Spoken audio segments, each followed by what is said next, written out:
threat? No, let it slip. Yo! His palms are sweaty. He's weak. Arms are heavy. He's vomit. On the sweater. Ready? Mom, I got it. He's nervous. What's on the service? He looks calm. You ready? Drop the bomb.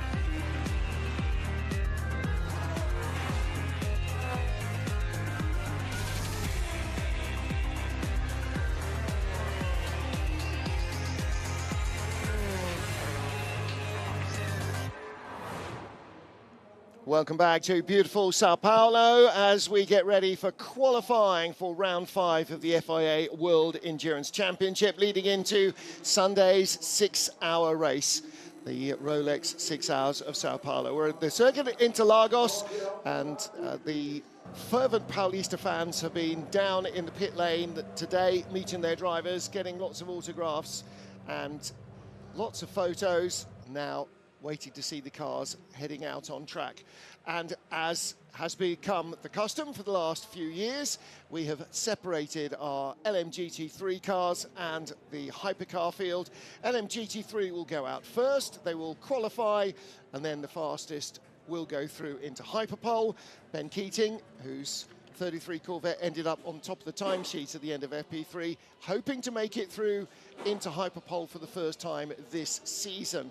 Francois Heriot, not a happy camper in the number 21 Ferrari team, and that is the car that is currently lying in second place in the championship, just 5 points behind the 92 Porsche, the first form Porsche that is our championship leader. Martin Haven, Graham Goodwin and Darren Turner watching the action. Down in the pit lane is Bruce Schwani. Final preparations being made. And Darren Turner, for a driver, qualifying is where you get the car in probably the best shape it's going to be all weekend. Well, you hope so. That's the key, isn't it? You want to make sure that when you're going out for qualifying, the car's in the best condition it possibly can be, in its fastest condition. And you're the driver that gets chosen to do that role. You know, it's super special to be out on qualifying duties and to get the car when it's light on fuel and new tyres and hopefully not disturbed on the track with any traffic. You know, that's probably the only time during the whole weekend that you can pretty much guarantee a clear track. You just saw Celia Martin and Ryan Hardwick. They're qualifying the Porsches at round 5 of the championship. This is the last race before we have our little midsummer break, and then in quick succession go to Lone Star Le Mans at the Circuit of the Americas, Austin, Texas, to Fuji in Japan, which, like Spa, has been on the calendar every single year of the championship. We round out our season again in Bahrain. So LMGT3 first, and the deal here is that the bronze graded driver does the first part of qualifying, and then if the car gets through into Hyperpole, it will be the silver graded driver who has to do that. We're using the brand new Goodyear hard compound tyre here, and that will be suitable for hotter track conditions, so it's due to be used in Kota and Bahrain as well, probably. But what about this track? Well, Darren Turner knows it better than the rest of us. It's a superb circuit, one of the old school Grand Prix tracks, got lovely elevation change and really technical aspects about it as well. So turn 1 and 2, I'd say turn 2 is the critical corner at the beginning of the lap. Compromise turn 1, get down and make sure you exit out of 2 through to 3, and that big drag down to turn 4. It's all about the speed that you can carry through turn 3. Moving into sector 2, corner 6 and 7, they're sort of one big corner really.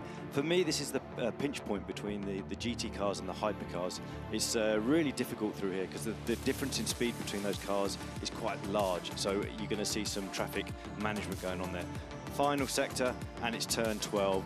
I would think this is the most important corner on the track. It's about getting the car through the corner. Exit speed is key at this point, and not scrubbing off any speed and losing it all the way down the main straight as you come to the start-finish line.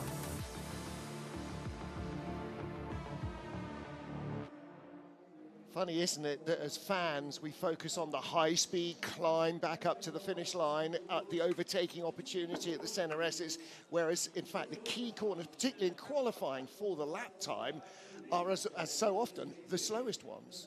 Yeah, you spend more time in the slow speed corner, so if you're going to make a mistake or you're not optimising the car's performance at that point, you're actually going to be more detrimental on your overall lap time.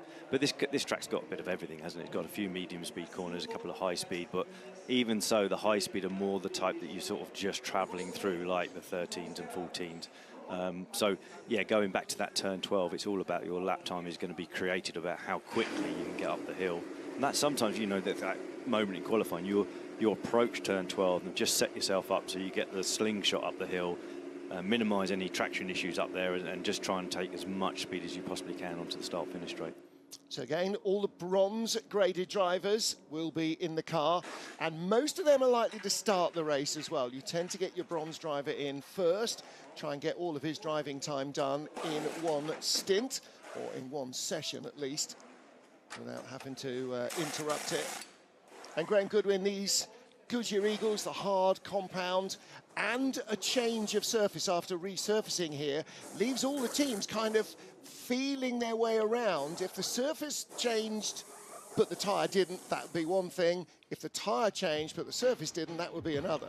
And these are the Eagle Hards, the red sidewalls on the hard compound, introduced here for the very first time. As you can see, designed for 15 to 45 degrees track temperature. Think though, track temperatures here are a little lower than we're possibly expecting with the introduction of this tyre. To your right, there's all sorts of journeys into the unknown being taken, particularly for the GT teams here. Is this this tyre's got to be designed to suit every car? Is it going to be even across all of these cars? That's up for debate at the moment. How's it going to go in terms of its longevity and keeping the performance in the tyre? Again, all into the unknown, as you say, with the change in track surface since we were here last year, full resurface and then further patching. Little cooler than probably people actually expected, and the new tyre as well. There's all sorts of data being gathered here, and I think we're going to see some surprises, not necessarily just in qualifying, Martin, but as this race gets deeper into the 6 hours. Definitely, because the teams are going to be learning on the fly, aren't they? They're going to be making it up as they go along. They'll have whatever data they've got from free practice, but that won't necessarily include a lot of long runs and very little long run back-to-back on the same tyre sets, because they have other things that they have to do in free practice. So we are just about to send everybody out, 18 cars heading out onto the track. And Darren, this is a shorter lap compared to certainly obviously Le Mans, but obviously to Spa as well. And so it's going to be quite busy. You're going to have to work a little harder to place your driver in his car out in some clear air. Yeah, I mean, with the 12-minute session that we've got coming ahead, it's actually going to take probably 2 laps, at least 2 laps, with the length of this circuit to get the tyres in and get the pressures to the right point. So, yeah, there's going to be a bit of jostling for track position, so especially when they come onto their 3rd lap. Looking at the track temperatures, the highest we've had so far since any of the practice sessions. So again, it's into the unknown for the teams. What pressures are you going to be running, and when do you expect the sort of peak performance to be coming in? So it's always the whole weekend. It's a learning curve, isn't it? You're always adapting and trying to second guess what the track conditions are going to give you. Well, we had cloud cover this morning. That sort of cleared away at lunchtime, and so the fleece came off and it was t-shirt weather again. But actually, the temperature is dropping again. So track temperature is dropping. The clouds have rolled back in. So that track temperature is going to continue to go down. So again, yeah, lots of thinking for the engineers. 12-minute qualifying session for LMGT3 about to get underway. Round 5 of the FIA World Endurance Championship here. Under 1 minute to the start of the LMGT3 qualifying session. Under 1 minute. Remember, this first session, it's not about who is fastest, it's about who is slowest. Yes. So watch for the TV graphics to show you who's going to be in the drop zone. As that's going to be the critical parts here. Included in the storylines here, by the way, is one driver in this this session, Tony McIntosh, aboard the number 10 Racing Spirit Le Mans car. 30 seconds to the start of the qualifying session. Who's a WEC debutant, replacing Derek de Boer here. And we'll see Tony for a couple of races later on the season as well, with Derek coming back for just the one, I believe. I've had a look 15 seconds to the start of the session. 10, 9, 8, 7, 6, 5, 4, 3, 2, 1. Pit exit is now open. Pit exit is now open. This is the start of the LMGT3 qualifying session.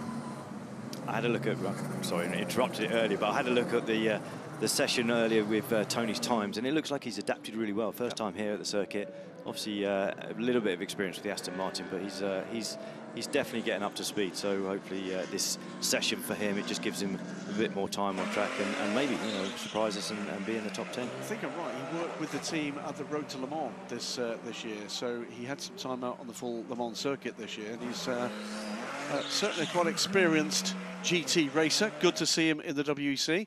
There's another driver we might see for the first time in Hyperpole if that team makes it.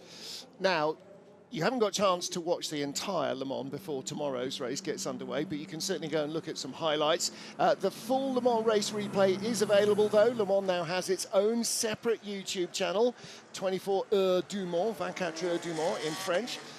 So you can see the race highlights as well. And don't forget that this week, or in fact, beginning of the week, the full access program from Le Mans dropped, as the kids used to say, probably back in the day, and that's now an hour-long behind-the-scenes look at what happened in the Le Mans 24 hours. So all sorts of interest, intrigue of what went on during the race. Cars heading out for their first lap on these stone-cold tyres, so they have to be kept in the garage, in the shade, so they're at ambient air temperature, which is about 20 degrees at the moment, and Darren, they'll need to be right up close to 100 degrees to be at operating temperature. So this is a key part of it, isn't it, is building the temperature in the tyre and making sure that you don't overcook it as you're trying to do so.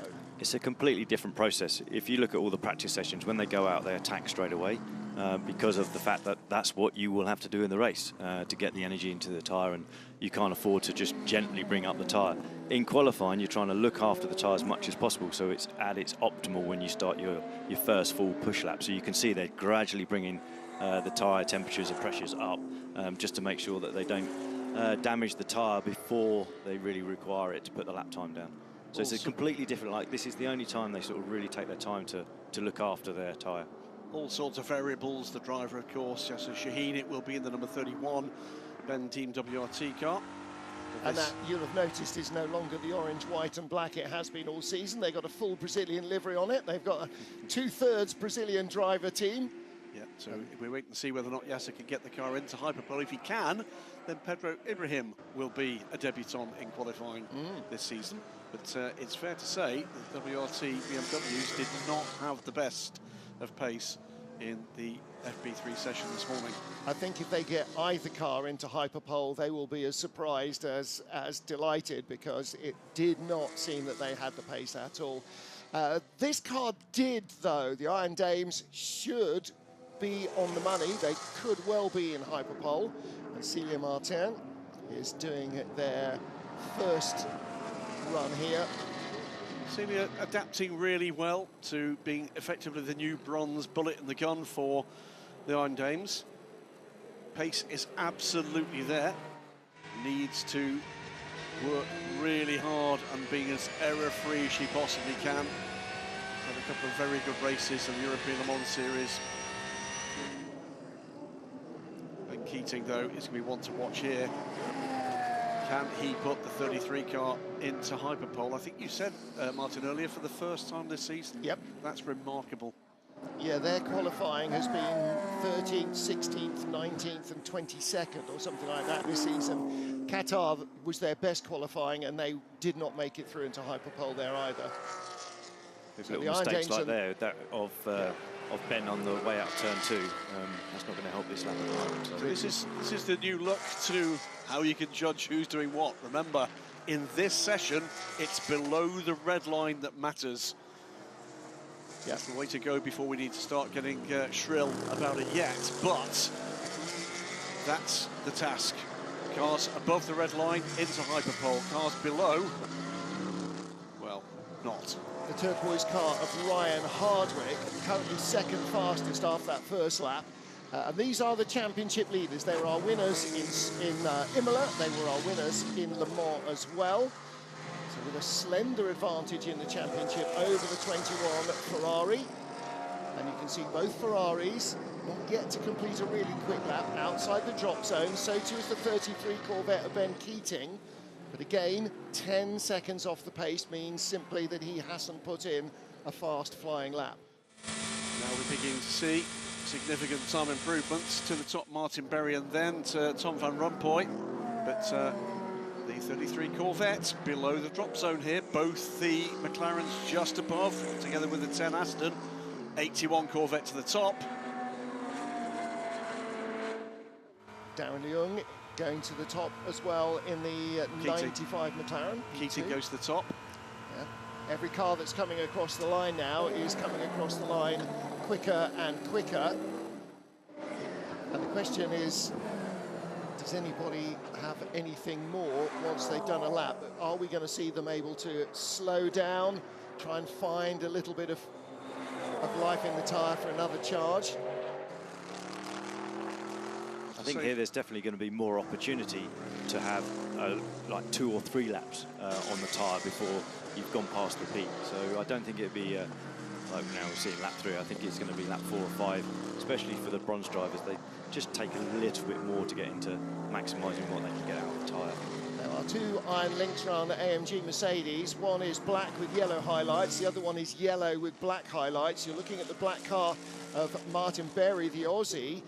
Andrew Gilbert in the 60 car, the bright yellow Mercedes, had his first flying lap disallowed. It wasn't enough actually to get him in, and Ben Keating has lost that lap as well. So he is down at the tail of the field. We saw him running out wide. So now Keating is under pressure to produce the goods. Good first sector, not such a great second sector. As he comes to the line, it's a long way up the hill, isn't it? It's a long old walk as well. A chunky gap, by the way, from 10th to 11th, and that is the drop zone. So improvements needed for the 77 Ford. Ben Keating's effort there only good enough for 12th. The 78 Lexus, the 54 Ferrari, 31 BMW, both Aston Martins, and the 60 Mercedes at the moment. As things stand, if they can't improve, that will be all she wrote, but it is changing and changing rapidly. Well, the number 10 Aston you're looking at now has just jumped into 7th fastest, and that's pushed out the number 27 car that got closer. There's now half a second covering the fast 10. Thomas Floor into 8th place in the 54 Ferrari. And in doing so, drops the other Ferrari out into the drop zone. 60 Mercedes as well. That's the car that's being driven by Andrew Gilbert, the yellow one. That's improved, but still 6/10 away from safety. Gap, by the way, between 10th into Hyperpole and 11th out of Hyperpole, 6 thousandths of a second. Ben Keating on a quicker time, Ian James on a quicker time, Francois Heriot on a quicker time. And they're going to need to be as well. And that Lexus time has now opened up the margin over the top 10 from half a second to a full second. So that's a massive run from Petru Umbrarescu. What about Keating? Not an improvement in the second sector from the 33 car. No, he needs a really clean final sector. Long way up the hill to the line. Is it going to be enough? No, it isn't. It's not. Now, pitting is the 46 BMW. Ian James in 27, the heart of racing Aston, the blue Aston Martin, 12th place. Has to find a couple of hundredths to get above the line here. Has he managed to do it? Yes, he has. Up into 9th place, shuffles the 81 Corvette to 10th and puts the 46 car into the elimination zone. Francois Heriot comes across the line with 2 disappointing sectors. Only 12th, no improvement. Andrew Gilbert, though, in that 60 Mercedes, down in 15th place. 2 green sectors. So much better lap from Andrew. Putting himself into contention to get there, but running out of time to do so. And maybe also, Darren, running out of tyre to do so as well. We're still seeing green sectors, which means better than your own previous best. Bernardo Souza here. Could do it. Can Souza get the number 77 Mustang in? Not quite. But the 78 Lexus does go in, and that puts the 81 Corvette out for the moment. Both Corvettes out of Hyperpole with 2 minutes and 10 seconds to go. Both Corvettes, both Ferraris. Watch Ben Keating, though. This is a better lap for the number 33 car. I mean, both BMWs are out. So 54 now, down to the drop zone. 81 Corvette in. Ben Keating coming towards the line. Is this enough for the 33 car that has led the championship across the line? Where does that put the 33? They're both in. 7th and 8th for the two Corvettes. 81 and 7th. And the 33 in 8th, and tiny margin between the two of them. That puts both Ferraris into the drop zone now. So Anthony McIntosh is the man on the bubble. And what about the 21 car, Francois Heriot? No, that's not happening for him, is it? He'll get one more go. Two disappointing segments. 0.852 of a second separates the top 10. It's 200th of a second, the gap between the number 10 Aston Martin and the 54 Ferrari, but the difference is the former is in, the latter is out of Hyperpole at the moment. Yeah, with the white nose, Bernardo Souza, 77 Mustang, that's not got the pace. Ryan Hardwick, this could be really important for that turquoise Porsche though. Championship leaders, they don't want to lose out on a top 10 starting position. Hardwick needs to make this lap work. Is he going to be close? He's about half a second away on his previous best. Let's see if it's enough to move him into the top 10 for the moment. No. It's not. And Ian James is going to be next to take on the challenge. No improvement in the first sector, and he's not got time to get anything other than this lap in. Is the 27 car going to drop out of Hyperpole? Interesting the way that the cars make their pace. Some of them will be quicker in Sector 2 maybe than Sector 3 or Sector 1. But Ian James not quicker in either sector so far, so this is not going to be enough to put the 27 Aston into the top 10. 12th is as good as it gets. Didn't improve as he takes the checkered flag. And he's the first, or the second to do so. The 59 McLaren, they're safe in second. Okay, last shot for Thomas Floor. He's just outside. He needs to find 200 Zoe Pitts. He's given it up. He needed to improve 200s on his previous best, but neither of the first or second segment were better. Watch Bernardo Souza, though. He's got a better second sector, and that's the critical sector. It's the longest sector on the track into the final run to the flag now. Could he rocket up from 16th into the top 10? Well, it's probably not going to be the top 10, but he will move himself up on the grid, because don't forget, outside of the top 10 positions, that's where you finish. He did not improve, and Ryan Hardwick, last shot to try and get the championship leading Porsche into Hyperpole. It would be the expense of the number 10 Aston. No, he's into the pits as well.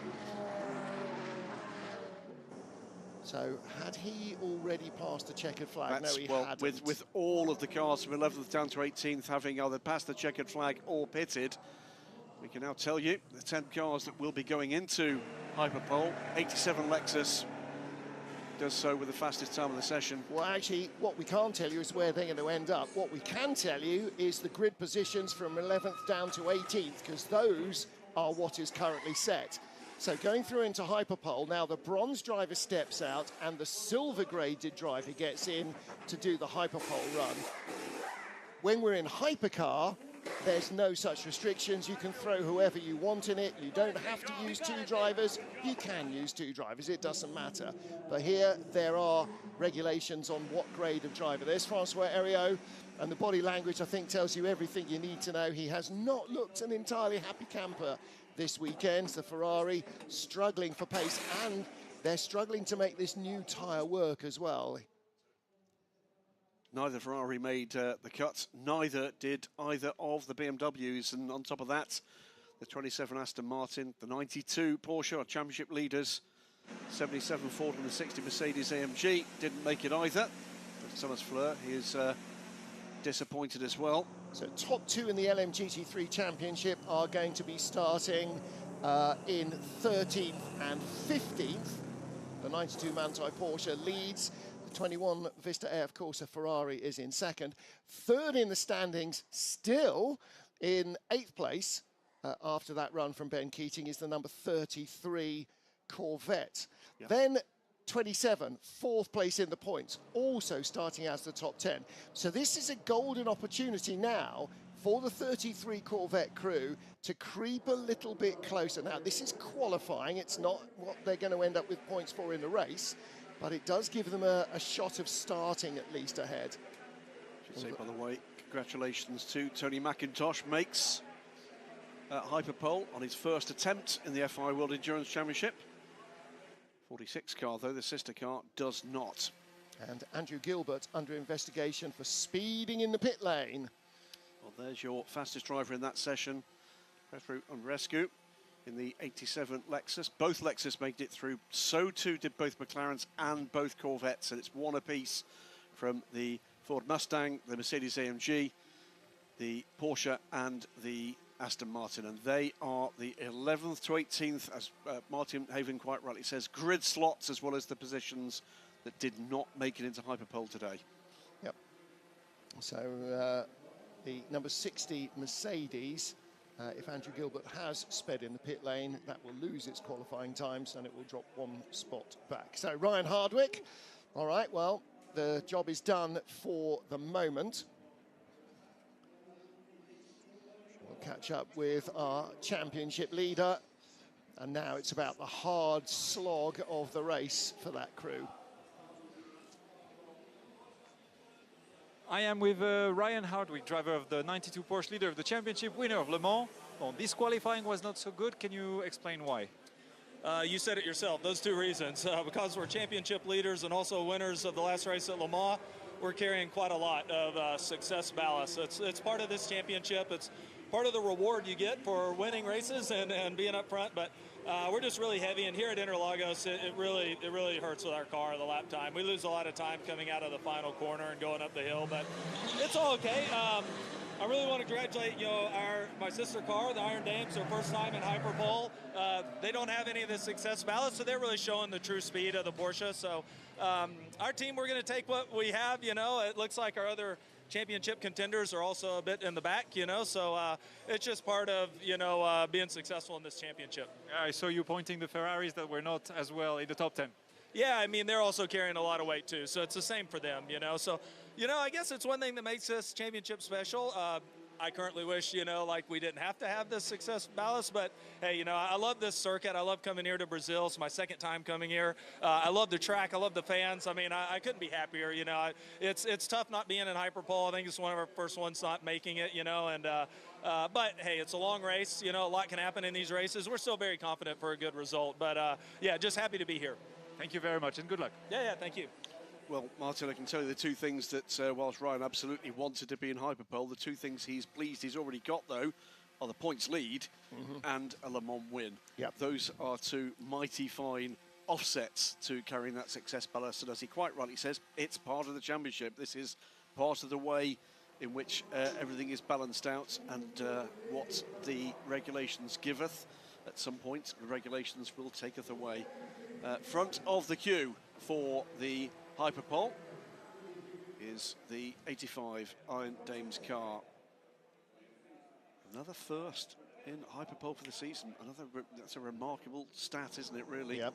Darren Leon looking a little bit downcast there. The McLaren driver.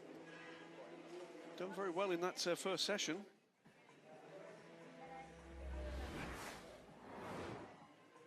So Celia Martin there on the right-hand side, Ryan Hardwick, and sitting in the chair, Michelle Gatting. So that leaves 1 minute, under 1 minute to the start of Hyperpole LMGT3 session. Under 1 minute. That leaves Rahul Fry as the remaining Iron Dames driver that wasn't in that shot, and that's because she's in the car getting ready to go. Lots of fans here to see this session this afternoon. Great to see Interlagos as busy as it is today. It'll be busier still tomorrow.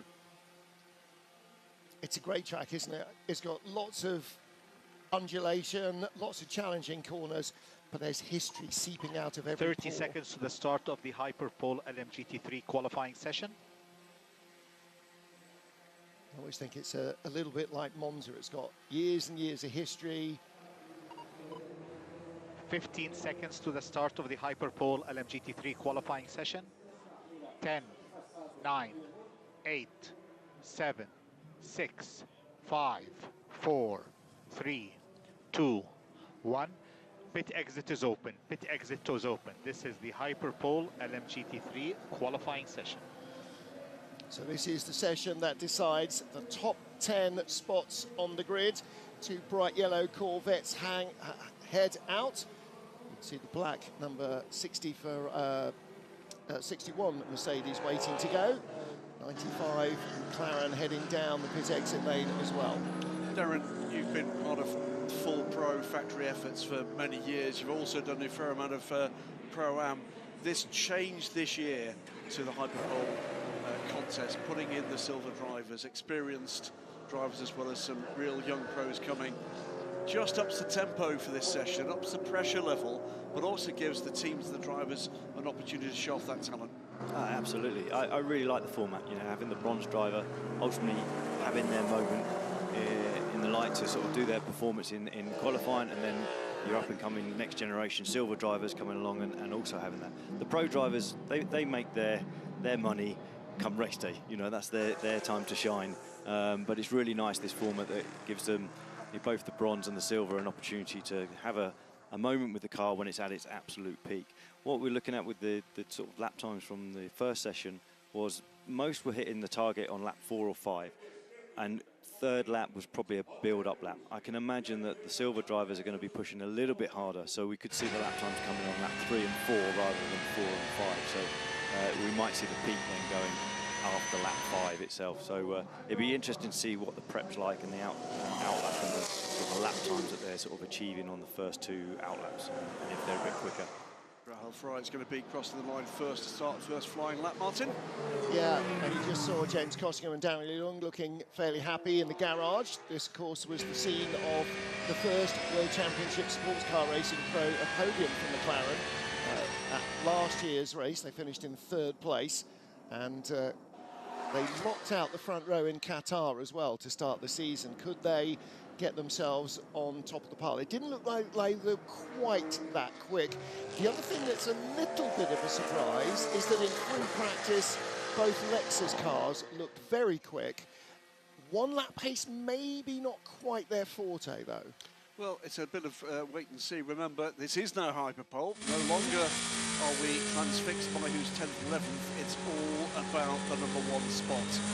Don't forget, as well as full access, you can head to the YouTube channel, the WEC YouTube channel, and watch the WEC Icons series, new series this season, telling you all about the various different manufacturer cars that are racing in the championship. So lots more content on the WEC YouTube channel, as well as the Vancouver Dumont YouTube channel. So Rahul Fry, as you would expect, on her first flying lap with green sectors. The green sector is one that is the best for that car, and a yellow sector would be not as good as the best. A purple sector will be outright fastest. Rahul not hanging around here. First out onto track, she will top the times. It's a 1:35.570 is the marker at this stage. Rui Andrade, the Corvette, car number 81. And then Johnny Edgar in 33. It was Johnny, who we believe, who set the fastest time in FP3. As the Corvette topped the timesheets. Gianmarco Leverato, 3rd fastest in the Proton Racing Ford Mustang. And you can really see the difference in approaches, with some people going like 5-6 seconds off the pace on their first time lap, going for a real slow build-up lap and then pushing. And obviously Iron Dame's going pretty much on it from the moment, taking the start-finish line for that first flying lap. Putting down that marker, hoping to put the rest under pressure. Still yet another purple sector from Rahul in sector 1 to try to improve on that 1:35.5. young Lynn Herdanius, going third fastest in the 61 Iron Lynx Mercedes. To watch, by the way, here, Racing Spirit Le Mans, the number 10 car, Eduardo Barrichello, hometown hero, of course. And it's been flying this weekend so far as well. There is Absolutely. I mean, topped FP2 with a cracking time in that session, and obviously dialed himself really into this car now, and especially at this circuit. Well, he's gone purple in the first sector of this lap. What can he do in sector 2? Rahel Fry looking to improve her previous best time very considerably, and does so. 1:34.433 is her best offer. Eduardo Barrichello now purple in sector 1 and sector 2, so unless the Aston Martin doesn't climb the hill well, this should be the fastest lap. Could be under 1:34 here, as Gianmarco Lavorato sets the second fastest lap time of the session, but here comes Eduardo Barrichello to take it away from them, does so by a chunk. It's 0.360 better, 1:33.867. That's now the time to beat. Racing Spirit Le Mans, the number 10 Aston Martin, goes to the top. Sean Gelael jumps into second in the McLaren, and then 61 up to third, Lynn Herdanius in the Mercedes, pushing Rahel Frey down to fourth place. And this is a slower lap from her. Opportunity maybe just to cool the tyres a fraction and see if there's a little more left in the tank. Kevin Schmidt puts the 87 Lexus second quickest, just 6,000ths of a second back from the Aston Martin. It's super close at the top. And Finn Gersitz in the 78 Lexus goes third fastest. He's 2,800s back. Rahel Frey, this is not going to be an improvement. Not close to at the moment. They're on the outside of row 3 of the grid. So it's what we saw in free practice, the battle between the Lexus and the Aston Martin. Well, if that was the cool-down lap for Rahel Frey, there's another one to come. Meanwhile, I can tell you Eduardo Barrichello is motoring. He's up, or was up rather, on his previous best time. I think he may have found a bit of trouble in sector 2. It's not going to be an improvement for the Brazilian. Who else could be in the mix? And one of them is Lynn Herdanius in the 61 Iron Lynx AMG. He's going very quickly indeed, as is Clement Schmidt, as is Finn Gersitz. Yeah, both Lexus are on improved laps. Lynn Herdanius on a much improved lap, and with a CV before he came into the World Championship, very up to third fastest. Very limited amount of race driving. He's really grown into this role. Powering to the end of the lap comes the Lexus. Again, both losing time in sector 2 compared to their previous best. Bleeding about 2-3 tenths each of those cars. Wow, and a purple sector to end the lap. 6,000 still off. fastest. They are still second and third. Now, what about the 59 McLaren? That's the one down in 9th place. Sebastian Boe at the wheel comes across the line, up 1. So the Corvettes are now shuffled back to row 5 of the grid. Keep an eye on who's motoring here. One to watch is Sean Gelael. I'm sure we'll see that pop up shortly. At the moment, 6 tenths off, but he's quicker than he's been before in the first sector.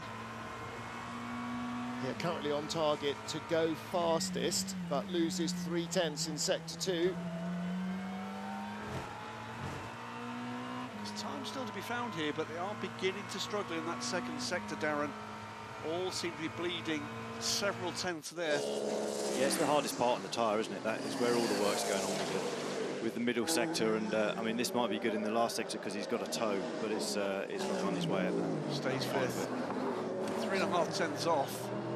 Clement Schmidt is on target for pole in the 87 Lexus. He's purple sector 1. Finn Gersitz is not quite as quick. He's 19 thousandths slower. Barrichello, by the way, improved his time by just a smidgen. What is that? 18 thousandths, because yes, he was 6 thousandths ahead. He's now 24 thousandths ahead. So the new target is 1:33.849, and that, together with Clement Schmidt losing a bit of time, he's under 2 tenths off, but it's not going to be good enough. Here comes Finn Gersitz in the other Lexus, the 78 car. He too Yeah, not an Let's make improvement. an improvement. It is an improvement for Gersitz, but he's third. Yeah. Meantime, Barrichello, purple in sector 1, looking to try to put this out of reach. 35 seconds to go. Looking to see whether or not anybody else on this final flying lap can challenge. Can you imagine the smile on Dad's face if Eduardo Barrichello puts it on pole here in Brazil? Rui Andrade, green sector 1, not good sector 2. Eduardo Barrichello, he already has pole position. He's gone purple in sector 1, lost a bit of time, and he's been pinged for track limits as well. So that lap won't count. Don't count out the two Lexus here, and don't count out either Lynn Herdenius in the 61 Iron Lynx car. That's one we need to keep an eye on. Checker flag is out. The first car to see the checker flag is car 18. This car into sector 3 is up on the pole time at the moment as he comes over the line. Can he do it? From 4th place to no improvement.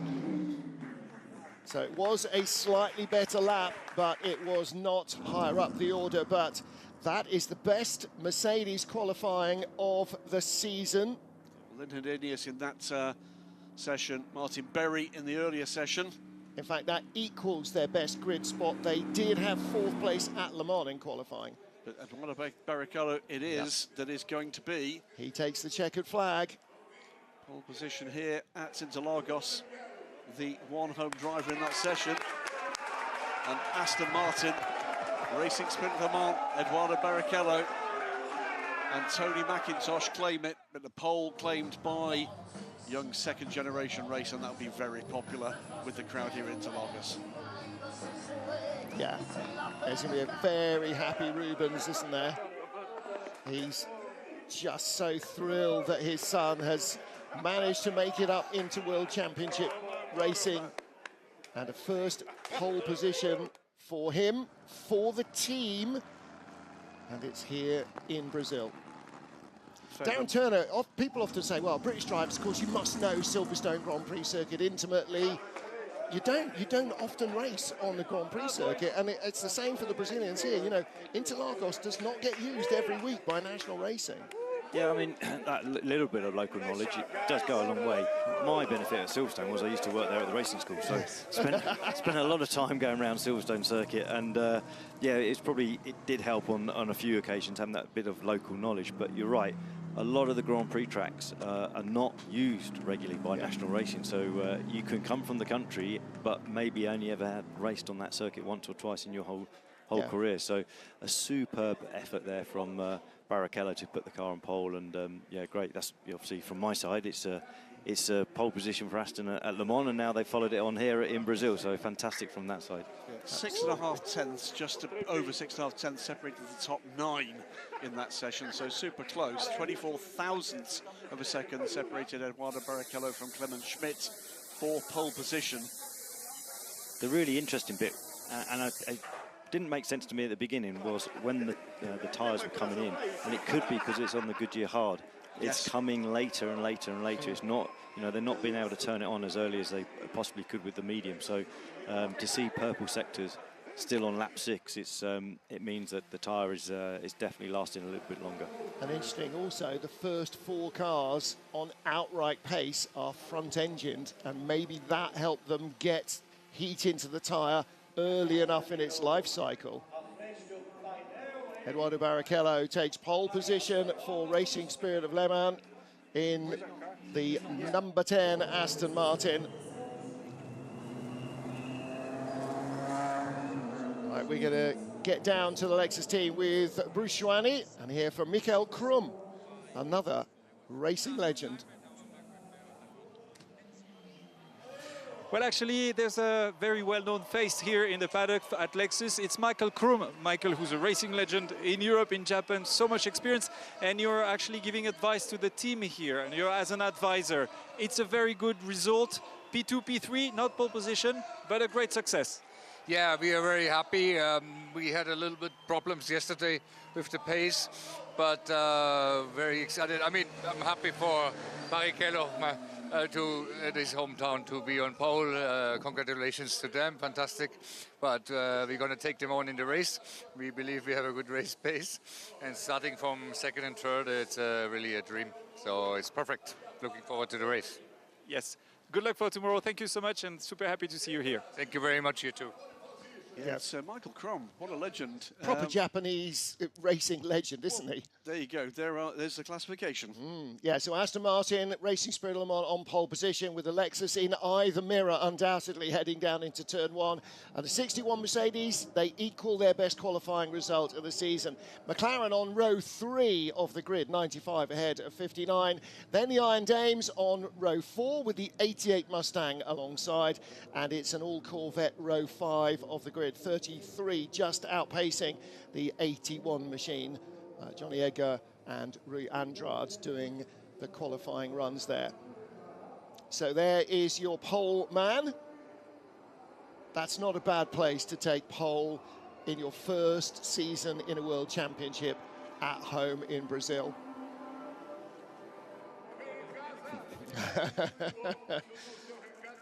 Great to see the smiles.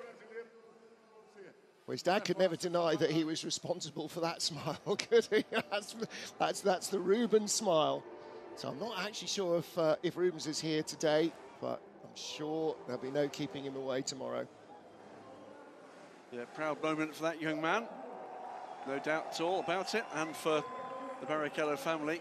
And that has indeed gone down very well indeed. And next up, we take off our LMGT3 caps and we put on our hypercar caps. So Porsche fastest in free practice 1 and 2, and then slowest in FP3 after setting laps very early on, and then I think focusing on their race pace.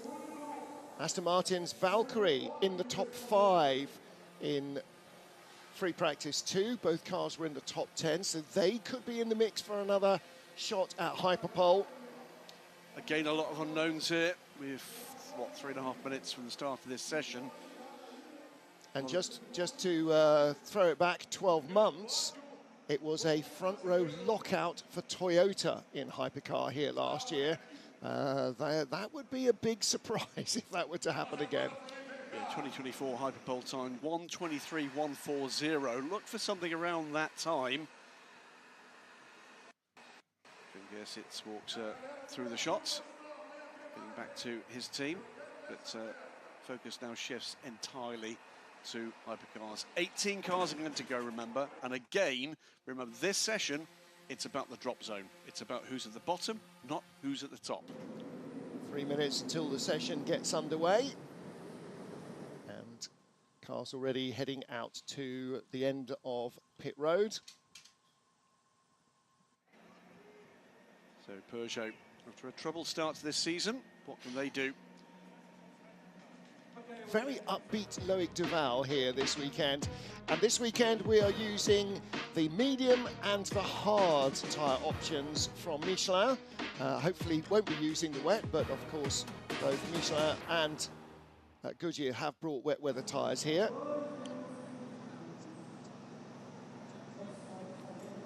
Let's see what we can glean from the teams. Weather update, so the wind is still headwind into turn 1, and wind speed is 10 kph. So we expect the front ride height to be around half a mil lower at the end of straight. Before we get into track action, just a quick moment to remind you, if you're enjoying the show on TV and you're in the position to be at any of our races, still to come this year in Austin, tickets still available for COTA in September, as well as Fujian, Bahrain. You would be more than welcome at any or all of them for unmatched access at this level in World Championship racing. And if you're a sports car racing fan who missed out on the Ford versus Ferrari years of the 60s, who might have missed out on the Group 5 era of the 70s and 80s, if you missed out on Group C, do not miss out on this era of Hypercar and LMGT3. This is absolutely platinum standard competition. 1 minute, under 1 minute to the start of the hypercar qualifying session. Under 1 minute. Again, all 18 cars out on track together. Only the top 10 go through to Hyperpole. Who's it going to be? Is it going to be Ferrari, who've dominated the season? Porsche have been quick here. Aston Martin in the mix. BMW has shown pace. Alpine had a poor Le Mans maybe, but shown pace to that point. And the Cadillacs. 30 seconds to the start of the hypercar qualifying session. Only at Le Mans was there not a Ferrari on pole this season. It was the number 12 Caddy. 15 seconds to the start of the session. 10, 9, 8, 7, 6, 5, 4, 3, 2, 1. Pit exit is now open. Pit exit is now open. This is the start of the hypercar qualifying session. 12 minutes starts to tick down. And 1 or 2 cars being held. A little bit of a gap in traffic here, but the majority of the field stalks out, I think we'll call it. Stunning looking pair of Aston Martin Valkyries. Unmistakable. The Totas. Yeah, the great thing about the Valkyrie is you can see it with your ears as well as your eyes. I mean, they all have their distinctive engine notes, and let's face it, you know, the Caddy's not exactly shy and retiring either in terms of the noise it makes, but the Aston Martin is an entirely different kettle of fish. So remember, from the Pro-Am aspect of LMGT3, it's full pro this session, and a galaxy of talent on track. Well, you can see how much it's hard work at the wheel when it's cold tyres twitching around already through turn 6 and 7. It's always that sort of balancing act of how much do I push when I haven't got the grip. I've got to put the energy into the car and get these tyres up to temperature, and it's a difficult line to tread.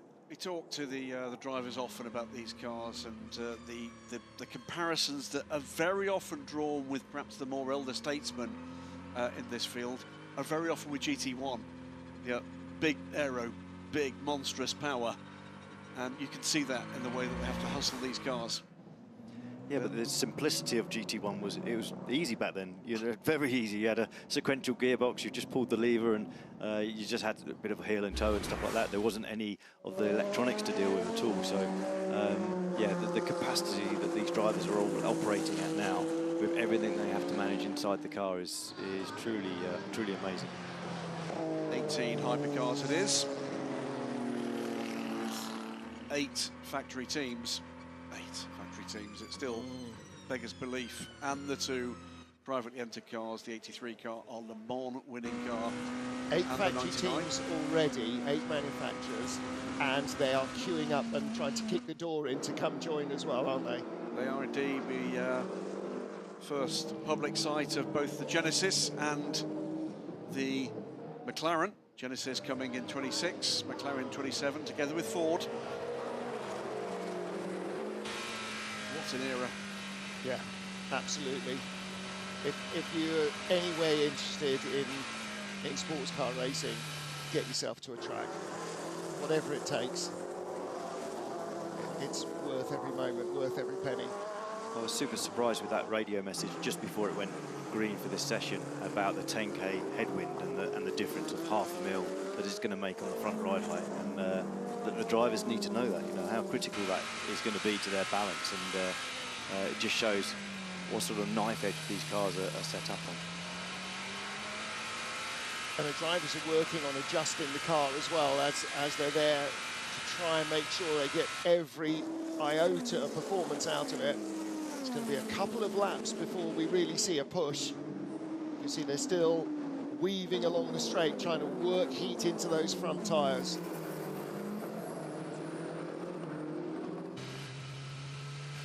Time's coming, but these are not significant times quite yet. Now, Dries van Tor currently at the top of the pile, but you see the number 15 BMW going very slowly there. This is Nico Verone, he's in the 99 Proton competition Porsche. Yeah, Dries van Tor's going to be one to watch here this afternoon, no doubt about it. Seems to be able to squeeze pace out of that car quicker than many of his teammates. something of a talismanic figure with the BMW M-Team WRT squad. Alex Lynn developing the same kind of attitude, and with the Cadillac Hertz Team Jota squad. Busy hands in that number 5 Porsche for Julian Andlauer. Even 2 laps in, he's soaring away at the wheel trying to get the wretched thing to turn. Look at it, just twitching all over the place. So everybody on the medium tyre. Doesn't matter if it doesn't last, because you only need to get 2 or 3 quick laps out of it. Let's look at the times then. Julian Andlauer, well, he's purple in Sector 2, and a better Sector 1 than he's produced. Alex Lynn, also green Sector 1, that's quicker than he's gone. Andlauer to the top of the pile. Lynn not so good in Sector 2, so let's turn our attention to the Aston Martin of Alex Riberas. Purple Sector 1, purple Sector 2. He's hustling here. This is coming down to a more representative time, and he's going to atomise the 1:27.357 if he gets a clear run into and through Sector 3. And Andlauer goes to the top of the 1:24.234. That's a significant time. Riberas, though, 1:24.234. OK, red flag now for Darren Turner. Aston Martin 1-2. I think we've seen enough, haven't we? Stop the cat, yeah, I think that did nicely. But let's look at the elimination zone, because 2 of the 3 Ferraris are still there. We're not up to full speed for very many of these cars, but that's got to be a moment that's going to do the Aston Martin squad's morale. Yeah. Power of good. And you could see, I didn't know whether that was 007 or 009, but going very slowly then after that quick lap. And we saw that with the number 15 BMW as well. Slowed down immediately, so it's a push lap, then a cool lap, then a push lap. What about Robert Kubica, our Le Mans winners? Yeah. No improvement there. Stays in 17th place. Sheldon van der Linde in the 20 BMW. It's a better lap from him. It is indeed. It's green. He's certainly been up into the qualifying zone for Hyperpole on this pace for Sheldon. Well, still 2 Ferraris and 1 of the Toyotas have not made an impact on the top 10. Van der Linde up to 3rd. That's just behind Dries van Torres, just improved to 2nd. Alex Lynn goes to the top at the moment, puts the 12 caddy well out of trouble ahead of Julian Andlauer. Improvement for Giovinazzi. 51 car is our championship leading crew. They lead from 83. The 83 Ferrari currently last. Yeah, but the time's almost bookended by the caddies at the moment. The 12 at the top, the 38 almost at the bottom. The 51 goes up into Hyperpole zone. Yep. That puts the 99 Proton Porsche into the elimination zone. It's joined by both Alpines, both Peugeots, the number 8 Toyota, the 38 Caddy, and the 83 Le Mans winning Ferrari. Better laps coming from both Malte Jakobsen and Paul Di Resta. Do both Peugeots jump up? Well, Di Resta does, 2nd quickest. Malte Jakobsen coming up behind him. No, disappointing lap remains in 16th. Nelta's first go at qualifying for this team. Good to see that they're giving him that responsibility. And looking back at Alex's lap, it's the first one under the 23 seconds, 1:23, 3/10 quicker than last year's qualifying. It's a statement, isn't it? That's a big lap. You know, 4/10 clear of everyone else at the moment, so incredible lap. Like what he did in Le Mans as well. Alex Riberas has just lost his last lap. He's now down in 11th place in the 009 Aston. Track limits there. Track limits also for Kamui Kobayashi. So the number 7 Toyota has been bounced out, and a better lap didn't have a chance because he ran out too wide. All 3 Ferraris now into the Hyperpole zone, and the progress of times noted by, we had both of the Aston Martins, 1 and 2, just in the 009, recover back into Hyperpole zone at the expense of the 83 Ferrari. They sit at the moment, the Aston Martins, 8th and 10th in the danger zone. 99 Porsche moved up ahead of the Ferrari. What about Sebastian Bourdais, 38? He's at the moment 18th, but improving on both of the sectors so far. He's powering towards the line. Where is this going to leave him? It will likely bounce out the 51 Ferrari, it does. So he moves up into the lead group, and the number 12 Caddy goes to the top of the pile, so 007 Aston's out as well. Peugeot second and third. It's 94 and 93 now. Yeah. Jakobsen second quickest. What a lap from him. Good stuff. Caddy from the two Peugeots, but it's the 007 and 009 Aston Martins now both in the elimination zone, as are the 51 and the 83 Ferrari and the 99 Porsche, the 7 Toyota rather than the 8 now, and both Alpines. The key here is 51, the championship leaders with Antonio Giovinazzi, and 83, second in the championship, the yellow Ferrari with Robert Kubica, both out of Hyperpole. So this is the last shot. There's 2.5 minutes remaining. This is not a good enough lap from Giovinazzi. He's going to have to bail on that one, but he can't go too slow because he needs to be able to get to the line in time to start another push lap. Both Aston Martins improve, and that puts the 009 into Hyperpole at the expense of the 50 Ferrari. The 007 improves to 11th. Watch Mick Schumacher. He's currently propping up the times, but at the moment is on track to get into the top 10. We'll keep an eye on that lap. Under 2 minutes to go. Here comes the 51 Ferrari for their latest crack at this. Has it been enough? No, it was a slow build-up. This is building up to the lap. This has to be the one for Jovi. In the drop zone, number 8 Toyota has pitted. So they've got what they've got. And if it's enough, it's enough. And if it isn't, it isn't. 009 is still out there, the Aston. Kabayashi's got nothing. 18th place. 18th place. I sense we might get another sarcastic interview. It's half a second between the 8 and the 7. No excuses, I'm afraid, when you've got a difference between the two team cars like that. Yeah. He just the 8 car, by the way, has pitted. Hasn't had the run, yeah. 8 is pitted, and that means that they are vulnerable if the 51 Ferrari and or the 50 Ferrari put a lap together. Giovinazzi on a good lap at the moment. Well, that's the one that has to count. Has to. And Antonio Fuoco is not. Now, the danger for Giovinazzi is all the cars who are not on a lap. Giovinazzi, a better first sector than he's produced at any stage so far. This needs to be a good lap. So that's Schumacher just in front of him in the Alpine.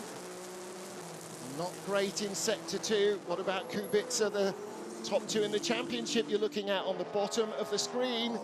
And Giovinazzi didn't get held up on the way to the line by the Alpine, which looks like it's going for another tilt at this.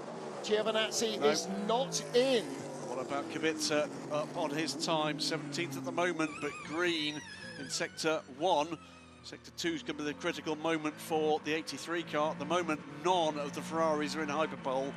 And we've got 6 seconds left on the clock. It's this and nothing else for Robert Kubica. He's 6/10 off in terms of the delta, with just the short third sector to complete the lap with. Can he do enough? Here he comes down towards the finish line. Can he put the 83 into Hyperpole? Looks good enough. It'll bump out 009 if he does. He takes the checkered flag. It bumps out 009. Now, who else is on a quick lap? Not enough from Harry Tinknell. Nico Varone, probably not enough. Fuoco's on a quick lap. Number 8 Toyota might stay in, but yeah, the 50 Ferrari. And again, 51 is the leg out of bed for Ferrari. They're having a terrible time. Into the pits comes the Aston Martin. Yep. That's 007. No chance for an improvement there. Here comes the 99. Hands of Nico Varone. Close but no cigar for him. Philippe Chatin from 15th. He's looking to nail it in. So too is Antonio Fuoco. Middle sector not so good. Fuoco, sector 1 not so good. I wonder if he caught traffic there as well. Fuoco's only a 10th off. So it's all about what is his second sector like. And the answer is he's nowhere with that. It's not going to be improvement for Antonio Fuoco. No, he's cruising gently up the hill. So the number 8 Toyota is in, but out are 009 and 007. Out 2 is 99. Both of the red factory Ferraris fail to make Hyperpole. That's the first time this season that has happened. So 50 and 51, neither Alpine goes through. And the number 7 Toyota, I have no idea what was going on there. Cars 38, Sebastien Bourdais, and 93 from Paul Di Resta. under investigation for possible impeding. Now, don't forget, that's what got Marco Sorensen into Hyperpole at Le Mans. And both those cars did, at the moment, are in the Hyperpole standings. As things stand at the moment, in the elimination zone, the 009 Aston Martin, the 99 Proton Porsche, the 007 Aston Martin, the 50 factory Ferrari, the 36 and 35 Alpines, the 51 factory Ferrari. So at the moment, only the 83, the privately entered car, into Hyperpole, and the 7 Toyota props up the times. So the 2 new Aston Martin Valkyries have out-qualified both Le Mans winning Ferraris, 50 and 51, from 2024 and 2023, and the number 7 Toyota, the previous benchmark in the championship, the Toyota. Okay, the number 8 car was just ahead of them, but just, and that's a measure of how far the Valkyrie program has come since the start of the season, that they're actually able to start wrestling qualifying times out of it rather than just trying to get it to the end of a race. We've got the ideal guy to ask the question. They've not made Hyperpole at the moment, but that must be, Darren Turner, a big push for the Aston Martins. We'll wait, because we're going to go down to Bruce, who's got Nicholas Nielsen with him, but we'll ask Darren for an Aston Martin reaction shortly. I am with Nicholas Nielsen, driver of the car number 50. Antonio Fuoco was at the wheel. It's a difficult result for Ferrari right now, for both cars. Yeah, I mean, I think it was to be expected, to be honest. Antonio was on a good lap, and then he caught one of the Porsches in the last corner, and that really honestly messed up the quali. But yeah, I mean, both cars out, the 83 is in, so I think it was possible to go in, but unfortunately it didn't happen. But like I said, I think if you look at the Toyotas as well, they struggled. So I think with the changes done for this race, I think it was to be expected. What do you think that you can do during the race? To win the race, I think we need a miracle. Luckily, the cars seem to be performing okay on the race pace, but you know, here, starting from the back, it's going to be very difficult to pass the other cars. So I don't know. We hope for some good luck tomorrow, and then we see.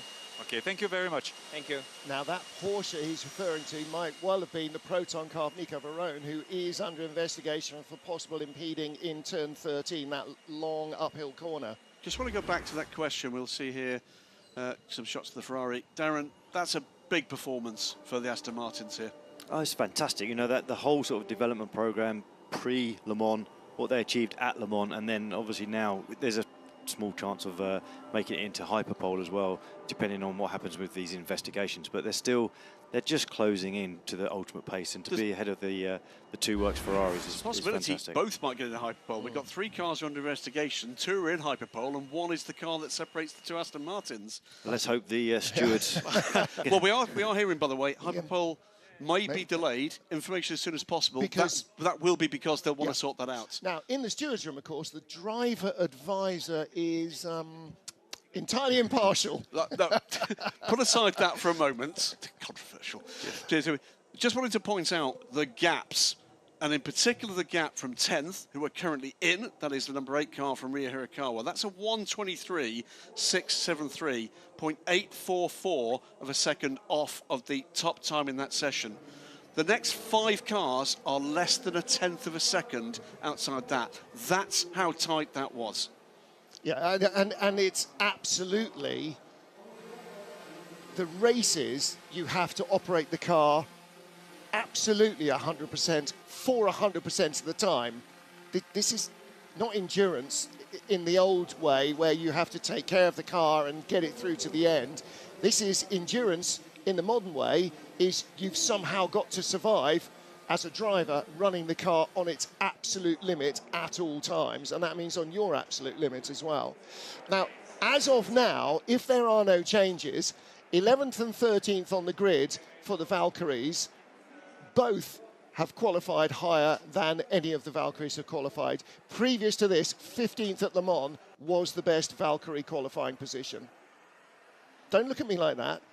16th and 18th in Qatar, 16th and 17th in Imola, 17th and 18th in Spa, 20th and 15th at Le Mans. So they have comfortably out-qualified themselves. Don't forget, at Le Mans, it wasn't the top 10 that went through. Top 15. Yep. You were looking at me with that was look what was confusing me. when I'm normally talking from the wrong end. But I've got it written down on a piece of paper. We're waiting for Hyperpole. Yeah, and this is real pressure on the stewards because they have to make a decision now. They can't look at it afterwards. They have to make a decision because it will very possibly materially affect who goes out. The good news is the tyres aren't sitting there getting cold, so it won't actually affect the performance of the cars, but it might affect who gets to go through. So Nico Varone, the number 99 Proton Porsche, under investigation, but he wasn't in Hyperpole anyway.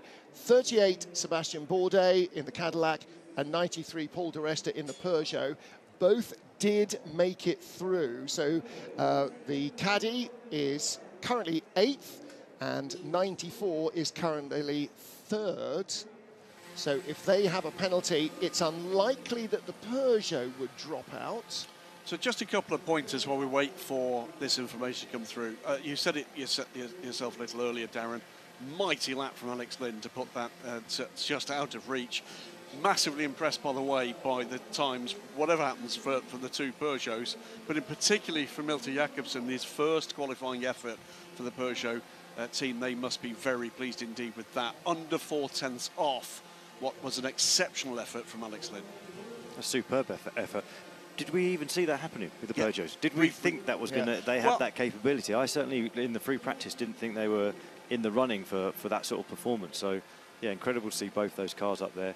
Alex, actually, looking at the lap times, he did 2 laps capable of being fastest and the top of this qualifying session. So it just shows the performance that he was able to extract from that car during this session. We say again, something of a talisman for that effort, Alex Lynn, and they will be sniffing the possibility of a big result here this weekend. So both the Caddies in, both the Peugeots in, both of the Porsches in. Now we've just had the timing screen adjust, and we have seen no changes made at the moment. So, hello everybody, welcome to the channel. Hope you're enjoying the stream. If you haven't already, vote in the poll, like, comment, and subscribe for more WEC action. Enjoy the rest of Hyperpole. So I just glimpsed the Aston still in the pit lane with people around the car. So they're actually on another screen I can see that they're pushing it back in the garage. So they were 49. Ready. They were ready to have the. They are the 009. We can see on another display here. It'll start 15:49 in about 2 minutes' time. We'll start, and it looks to me like there's going to be no adjustments to this order. So they've taken a look at it and they've decided we're good to go with the 10 we've got. I'm wondering when there was the last time that Paul di Resta qualified for Peugeot as well. That might have been a while ago. So I'm really impressed. They did not reveal themselves during free practice as potential front row starters. Well, could there be a huge story here for Peugeot? Could there be a huge story here for Milton Jakobsen? I mean, can you just imagine if Peugeot locked out the front row like Toyota did last year? That would just be an astonishing improvement in their qualifying form. Yeah, Bruce talked to Loic Duval, of course, at P3. He said quietly confident, he had that twinkle in his eye that we remember for so many years with Loic Duval. He brings some real depth to this Peugeot effort. And they didn't even make Malte Jakobsen pay for dinner last night. No, they didn't. Loic said, we will do, but not this time. So they weren't ganging up and bullying the kid. 1 minute to the start of the Hypercar Hyperpole qualifying session. Under 1 minute. Drama. This I know. It really is. It's this format it does bring drama with it, and just adds a bit of spice on this qualifying day here. And I'm sure the crowd here in Interlagos are loving it. I'm not sure who had 2 Peugeots in Hyperpole on their bingo card, but could they let us know this weekend's winning lottery ticket numbers, please? 30 seconds to the start of the Hypercar Hyperpole qualifying session.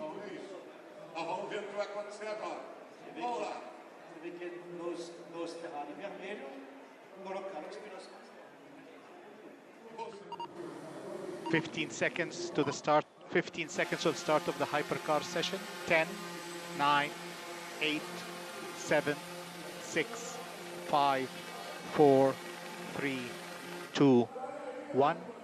Pit exit is now open. Pit exit is now open. This is the start of the hypercar Hyperpole qualifying session. So the group qualifying is 12 minutes with all 18 cars, but we raise the stakes by reducing the time available for Hyperpole. 10 cars, 10 minutes, top 10 grid positions to be decided. So it is the 5 and the 6 Porsches. Julian Andlar, Kevin Est, the number 8 Toyota, Brendan Hartley, the 12 Cadillac in the hands of Alex Lynn, both BMWs, 15 for Dries van Tor, Sheldon van der Linde in the number 20, the 38 Caddy with Seb Bourdais at the wheel, the 83 AF Corsa Ferrari, Robert Kubica, and then the 2 Peugeots. Are they going to be a surprise package? Paul Di Resta and Melter Jacobsen. What do you mean, are they going to be? They already are. Well, now, I don't know if the Peugeot team are surprised by this turn of qualifying pace, but if they're not, they might be the only people in the whole of Brazil that aren't. Surprised and actually massively impressed. Well, we've seen in the free practice sessions, the times have been remarkably close. Some of the gaps absolutely tiny. And are we setting this up, gentlemen, for the race we thought we might get at Le Mans? With the depth of competition in a leading pack, unprecedented. It's possible. Well, the 93 Peugeot, Paul Di Resta is driving that. They were 10th in Qatar, 7th in Imola and Spa, 18th in Le Mans, so they missed out on Hyperpole there. The 94 car, driven by Malte Jacobsen, qualified 12th in Qatar, 11th in Imola, 4th in Spa, had forgotten about that, and 17th at Le Mans. So they have had both cars in Hyperpole at least once, and in Spa both cars were in Hyperpole together. Clock is ticking down, under 8 minutes to determine who's going to be on pole position here. I feel like the lap times are going to come maybe 1 lap earlier than this in this Hyperpole session. More because the cars have all been sat in the pit lane, all that heat soak on that second set of tyres.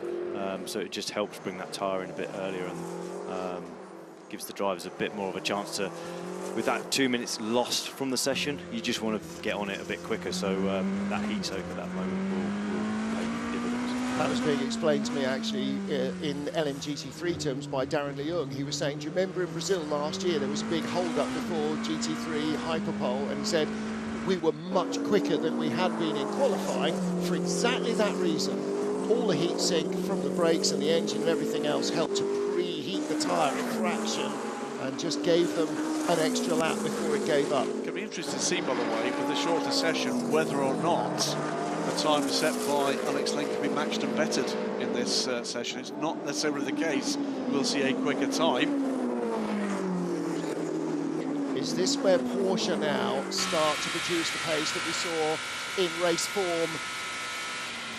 Number 20, Sheldon van der Linde, we ride on board, beginning his second lap, second flying lap. He's already gone a second quicker than Julian Andlar and Dries van Tor. Alex Lynn, half a second behind him in the number 12 Caddy. So the interesting thing here is going to be what are the sector times going to be on the second flying laps of this car, and the answer is these times are going to come hurtling down. Yeah, because that will actually be a qualifying lap, whereas this is another sort of warming lap almost. They're also chasing a cooling track at the moment as well. It's dropped a couple of degrees since qualifying started, so the cloud cover's come over as well. So yeah, they need to sort of maximise the track being at its best with the track temperature and obviously when they can get the tyres turned on. Kubica topping the times, under 6 minutes to go. This is effectively the first real push lap for all of these cars. I can tell you already, against the 128s, the mid-128s, you're going to be seeing these times coming down by chunks. Sheldon van der Linde, it's going to be the first with a lap to beat here. It's 1:25.993 for Kevin Estra. Van der Linde is going to be next across the line and is going to beat that time, I'm sure, and does. It's a 1:25.450, and from here on in, we can start standing up and raising the tempo. Each car coming across the line should be quickest. This is Alex Lynn. Doesn't quite get there. Sector 3 didn't work as well for him as he might have hoped. The Cadillac is third. Noticing how much more slowly Ryo Hirakawa was bringing in the tyres of the Toyota. His second, not quite push lap, was 6 seconds slower than everybody else's almost. So he might have a little more to show after these guys have got the best out of their tyre. What about the Porsches? Kevin Est, Julian Andlauer. This is Est. Est is up on Sheldon van der Linde's fastest time at the moment, but then again, so is Sheldon van der Linde, so is Seb Bourdais, so is Alex Lynn, and so is Julian Andlauer. Yeah, in fact there are 5 cars currently on target to be quicker than the current pole. Keeping it on these second sector times at the moment, both the Porsches on really good laps here. Number 6 Porsche, red with white streaks across the bonnet and down the bodywork and over the roof. And he goes to the top of the pile. Julian Andlauer, number 5 car, that's got the black stripes, and he goes faster now by 3/10. Into the 22s, here comes Sheldon van der Linde, only second now. So he splits the Porsches. Alex Lynn, purple sector 2, but the caddy died in sector 3 on the last lap. Does he have enough? He does. Sector 3. 1:22.788. Sebastian Bourdais on a flyer as well. Where is the second BMW? 5th and only 5th for Sebastian Bourdais. What about the Peugeots? Both Malte Jakobsen and Paul de Resta on better laps now, and they need to be because all they've recorded really are warm-up laps. Same as 83, Robert Kubica, the yellow Ferrari. Van der Linde off throttle, just allowing the car, and you can see the number 5 Porsche in front of him, just allowing the car to cool a little, the tyres to cool a little. And unlike LMGT3, the hypercar teams know this tyre. It is the same tyre that they used last year, the same tyre they've used this season, so they do know what it will do. For LMGT3, nobody was quite sure. They hadn't really ragged it in qualifying. Van der Linde, third at the moment, is not going to improve on this lap. Alex Lynn might well do. He's well up on his previous time. In comes Sheldon van der Linde. Linde's going for another set of tyres. Don't think he's got time. Well, he might have. Alex Seb Bourdais on a cracking lap as well. Watch the 2 caddies. Could this be an all-Cadillac front row this stage? It could be a caddy lockout. Alex Lynn goes quicker. 1:22.5 for Alex Lynn. What about Bourdais? That Lynn was not quicker as he was. Second. Second fastest. Malte Jakobsen, green sector 1. He's currently in 9th. So caddy 1-2. Jakobsen, where does he sit? Oh, that's a bit of a handful, isn't it? He's on course to improve. He's not going to trouble pole position at the moment. He's on course to put this 94 Peugeot significantly further up the road. 4th, cracking lap. Wow. Lynn, Bourdais, Andlauer now. Jakobsen is your 1, 2, 3, 4 with Sheldon van der Linde 5th and on pit lane. Andlauer, what can he do about this? Don't think he's in the zone here. It's not been a great second. He's going to pit the car. Why is he over the white line there? That's a very strange way of coming into the pit lane. Maybe because they said you've got traffic coming up behind. It was Robert Kubica who was coming up behind him.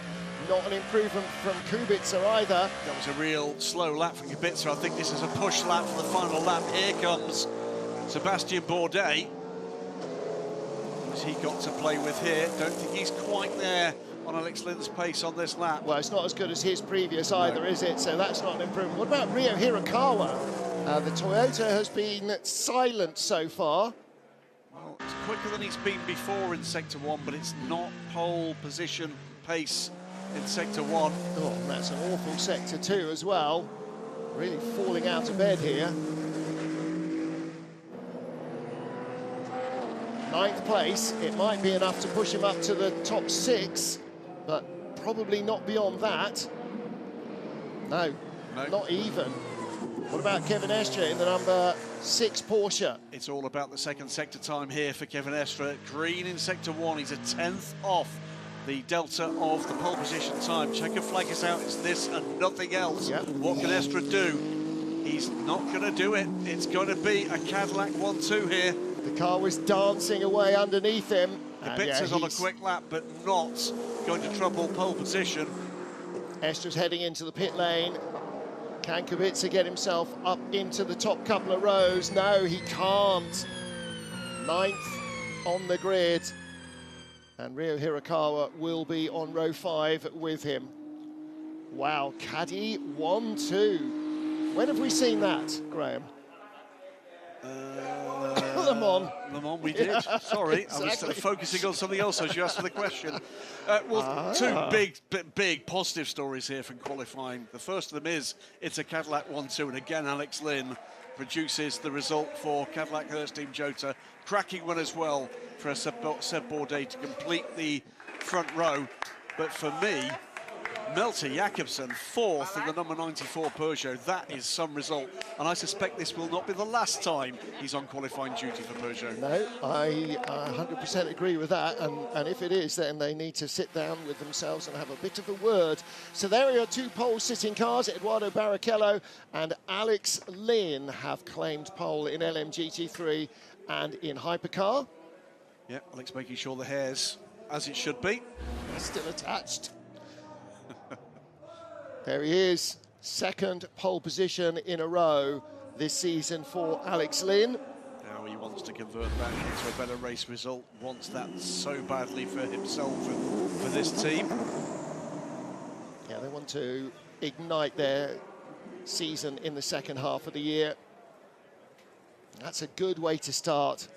And the lessons will very much have been learned from Qatar when they were looking like they should have been race winners, potentially 1-2 race winners, and it all went so wrong behind a safety car restart. Bruce Ioane in the background will host our Hyperpole ceremony. So confirmation there of the top 10. Cadillac row 1, then the number 5 Porsche and the 94 Peugeot, equaling the best qualifying I think we've seen from a Peugeot in Hypercar. And then with the number 20 BMW and the 93 Peugeot, so 93 will line up directly behind 94. Number 6 Porsche and the 15 BMW on row 4 of the grid, and then our Le Mans winners, the 83 Ferrari and the number 8 Toyota on row 5 of the grid. And just to remind you, that time from the Toyota, 1:23.496. Last year, the 8th car was 2nd on a 1:23.2, so a couple of tenths slower than they were last year. 1:23.1 was pole last year, and that was Mike Conway in the number 7 Toyota. It's a 1:22.5 this year, so 0.6 of a second quicker. Elevated grip levels of this resurfaced Interlagos track. No doubt, though, that was some qualifying performance from the whole team, the Cadillac Hurst Team Jota. Cracking stuff. Well, it's time to celebrate now after fantastic qualifying with a lot of emotion here in Interlagos. I'm with the GT3 drivers, and next to me, Eduardo Barrichello. At home, you must be delighted, and so must be your father. Yeah, it's such a special moment for me. You know, my family is here, my friends are here, and I grew up here. I live 20 minutes from here as well, so it's just great to be able to see the Brazilian crowd, and yeah, I'm just super happy. Can you transform? Yeah, the crowd is cheering just behind for this Hyperpole presented by Rolex, so that's a great moment. Please enjoy. Quick word with you, Anthony. You must be delighted to be here. First result like this, amazing. Yeah, it was really great. It's my first time in WEC, so I'm just very humble, and these guys helped me learn the track. It's his home track, so he's an excellent teacher, and I'm just happy to be able to give him that chance to do pole. Excellent. And last word for Valentin Asclot. First pole position as well here with Aston Martin in WEC for you. must be delighted.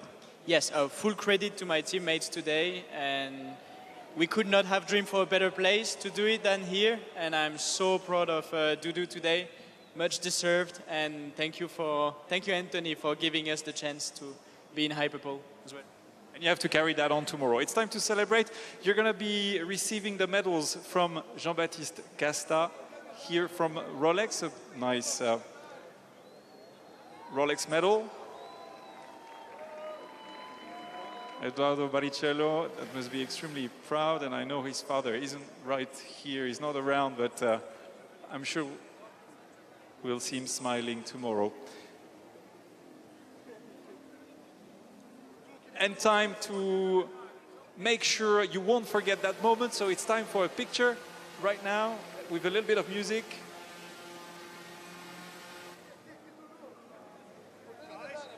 Non, les deux autres sont là, ils viennent d'arriver.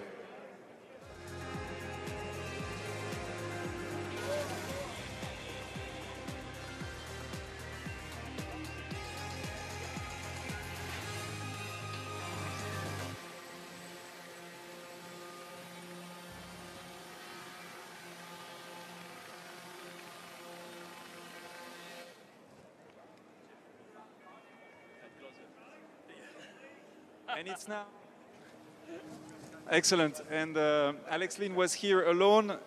He's just finding his teammate that can finally celebrate with him. Alex, come next to me. Pole position in Le Mans. Here, pole position again. And what a lap as well. I mean, it's super tight, except from you, flying 22.8 in the first part of the qualifying, and then 22.5. And Sebo, they joined you in the 22s. That's an amazing lap again. Thanks. No, honestly, yeah, it feels great to be on pole again. It's a special feeling to drive the Cadillac on one lap. And honestly, I love being here in Brazil. The Sao Paulo track's so cool. It's just a huge honor. I'm really happy. Excellent. Your teammates, Will, a little word. Focusing on the race, I'm sure. Yeah, for sure. Obviously, we knew we needed to start up the front for this race. I think track position's pretty key here. So best place to be starting for tomorrow. Excellent. And Norman, you must be super happy to be here. We know you're racing in Formula E as well, so it was obviously the right choice to be here this weekend. Yeah, no, honestly, like a big congrats to Alex and to the team for another 1-2. We know it's going to be a difficult race tomorrow, like a lot of different strategy on tires, a lot of tire degradation. So yeah, it's a good position to start for tomorrow, and yeah, like we're going to try our best to be in the first step of the podium tomorrow. Excellent. Nothing to worry about now. Now it's time to celebrate.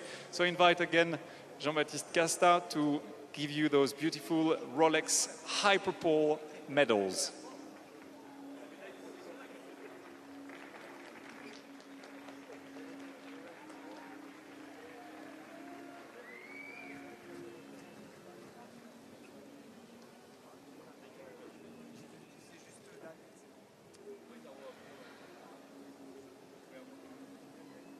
Time to make sure that this moment will stay forever. A nice picture.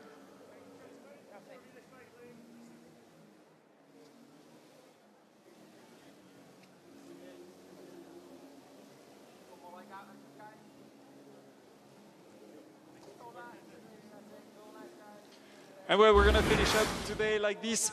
See you tomorrow for the start of the race, which will be happening at 5 local time, which is going to be 12:00 Central European time. Don't miss it. It's going to be an amazing race here in Interlagos. Thank you, and bye for now.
luck. You had one shot, one opportunity to seize and never wanted. In one moment. Would you Capture it. or let it slip? No. His palms are sweaty. He's weak. Arms are heavy. His vomit. Gonna sweat already? Come on, I got it. He's nervous. What's on the service? He looks calm. You ready? Drop